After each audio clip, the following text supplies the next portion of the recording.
perang kopi itu terjadi di pertengahan tahun 1800-an sampai akhir tahun 1800. Itu yang menguasai perdagangan kopi awalnya itu saudagar dari kerajaan Lu. Karena bagusnya perdagangan kopi sehingga didengar oleh saudagar-saudagar yang lain. Masuk juga lah saudagar dari kerajaan Sidendreng. Dan itu membuat daerah pembelian kopi di daerah Madandan disebut Pasar Rantai Undu.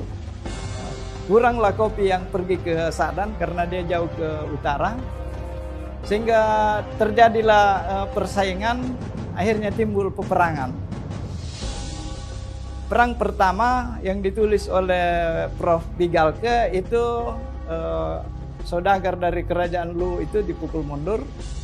Kemudian meminta bantuan ke kerajaan Bone karena antara Lu dan kerajaan Bone itu ada hubungan kekeluargaan. Ya, kemudian terjadi perang yang besar di Toraja, tapi yang perang ini bukan orang Toraja. Pada saat terjadi peperangan itu Belanda masuk dan mulai menguasai perdagangan kopi. Dan ini juga yang menarik buat saya pada saat harga kopi jatuh.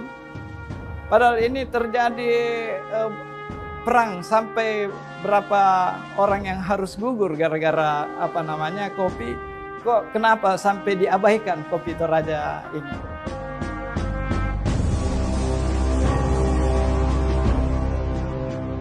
Sebenarnya Kalosi itu satu pasar tradisional di zaman Belanda menurut sejarah yang kita ketahui. Namun Belanda sampai di Eropa mereka kasih nama Kalosi. Sebenarnya sumbernya kopi Kalosi itu dari mana-mana, dari gunung-gunung. Hanya karena pasar tradisional saat itu ada di Kalosi sehingga melekatlah kopi itu menjadi nama kopi Kalosi. Kalau tidak salah pada tahun 70, kalau tidak salah 71, 72, pedagang-pedagang dari Kalosi pada saat itu akhirnya pindah semua ke sini di Pasar Sudu. Nah, tapi cuma yang pemain-pemain lama, pedagang lama sepertinya kan sudah tua-tua, jadi mungkin sudah banyak yang meninggal, sudah beralih profesi begitu. Dulu waktu setelah Belanda sudah mulai tinggalkan Indonesia, itu yang masih ekspor ke Amerika, masih orang Enrekang, masih dikenal kopi Kalosi saat itu ternyata. Namun setelah dia meninggal, tidak ada yang melanjutkan dia punya perusahaan. Itu namanya Kopi Jaya, waktu itu yang ekspor ke Amerika. Di samping itu di Toraja juga ada perusahaan yang besar. Di sana sebenarnya dia ternyata sudah 50 tahun pasarkan kopi ke luar, ekspor. Sehingga kebanyakan itu kopi-kopi dari Enrekang ke Toraja saat itu. Kopi dari Enrekang sehingga itu sudah mulai kemudian melekat Kalosi Toraja. Ya, kalau kita lihat di sini yang karena ini bekas perkebunan zaman Belanda dulu yang biasa disebut ondernaming, ya, yang masih utuh sampai sekarang masih ada. Kalau kita lihat ada 3. Yang pertama jalan dari Bolokan sampai ke sini. Kemudian yang kedua adalah tembok pengeringan kopi yang masih utuh. Kemudian yang ketiga itu ada perumahan peninggalan di Bolokan.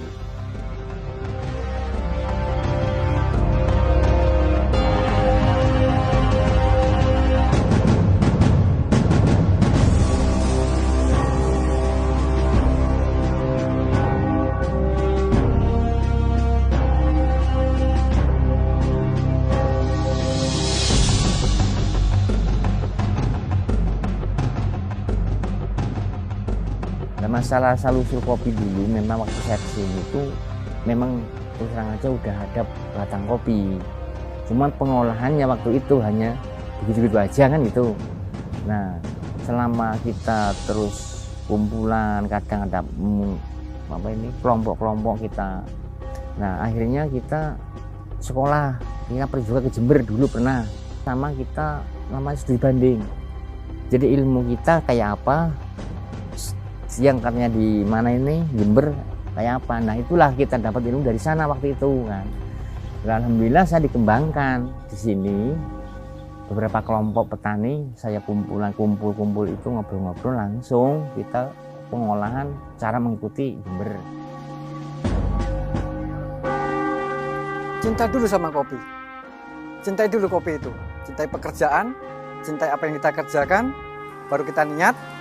Setelah itu kita bahan punya sendiri. Kita belajar.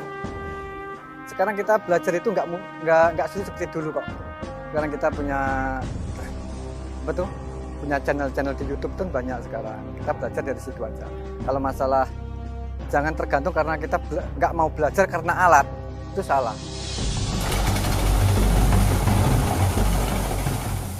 Robusta hari ini memang dianggap sebagai kopi yang masih di level yang bisa dibilang belum sangat dihargai. Artinya kopi Robusta ini masih dianggap sebagai kopi yang tidak punya cita rasa yang baik. Kopi yang baik itu bukan ditentukan oleh jenisnya, tapi kopi yang baik itu ditentukan dengan proses yang baik, mulai dari hulu sampai yang hilir, sehingga menghasilkan taste yang baik.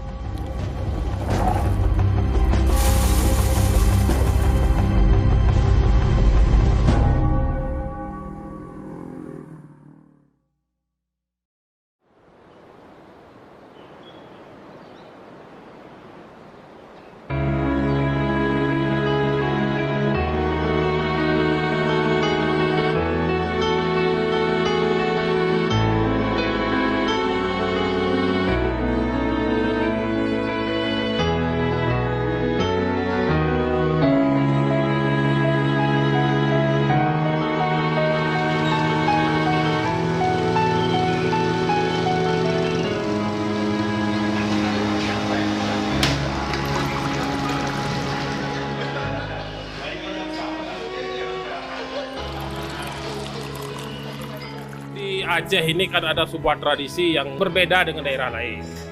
Di sini istilahnya pemulia jame. Jadi tamu itu harus disambut. Tamu itu bukan harus dari luar. Saya ketemu bapak ini siapa yang duluan masuk kemari, itu yang bayar kopinya. Nah, itu sudah nggak lagi tertulis itu sudah lazim. Siapa yang punya kemudahan dia langsung bayar. Jadi duduk diskusi bicara tentang agama, tentang dakwah dan sebagainya, ini ada di warung kopi. Jadi kalau dikatakan warung kopi itu tempat fitnah, itu nggak benar. Aceh itu udah 3G sekarang bro. Kalau dulu 2G masih. Apa 2G-nya? Ada gam, ada ganja. Kalau sekarang udah 3G, ada kopi gayunya saya bilang. Jadi tamu yang datang kita Aceh nggak kita sambut dengan AK-47 atau rencong, tapi kita sambut dengan ayo kita ngopi. Aceh itu udah open mind. Pada saat menanam kopi, orang tua zaman dulu tuh dengan bertasbih. Jadi subhanallah, walhamdulillah, wala ilaha illallah, wallahu akbar. Dihitung bijinya. Jadi per 1 hektar itu kan 1000 kurang lebih. Maka dia hitung sampai 1000 per hektar. Dalam maksud bahwa hasilnya ini kalau bisa kamu antarkan saya ke Tanah Suci. Itu sebenarnya dasar orang tua zaman dulu kalau nanam kopi begitu dia. Berharap hasil kopi itu nanti bisa untuk biaya mereka ke Mekah.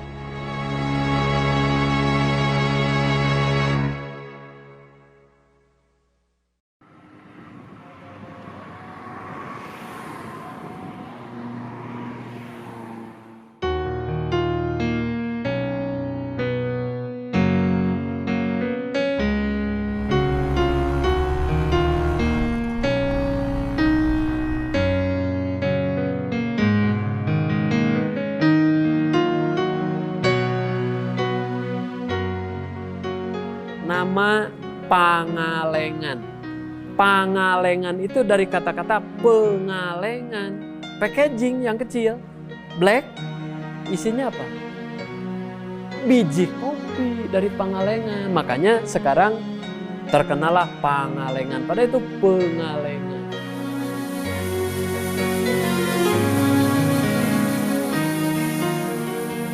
Karenge, kadele, karampa, karasa. Kalau jauh kan kita baru bisa dengar. Kalau udah agak dekat udah kelihatan. Karenge, kadele, kemudian karampa gitu. Kalau sudah dia kan udah makin yakin saja, udah kepegang kok. Kalau sudah jadi kopi bubuk kemudian kita minum, sudah terasa. Jadi itulah filosofi kita untuk meyakinkan teman-teman petani. Jadi gimana caranya kita meyakinkan petani dengan kita bergabung dengan mereka dengan nanam kopi. Anak-anak petani itu Abah berharap kalaupun jadi petani pintar, tapi karena orang tuanya putus sekolah, mudah-mudahan anak-anak petani itu bisa sekolah, melanjutkan, melebihi ya istilah nama minimal lah tamat SMA.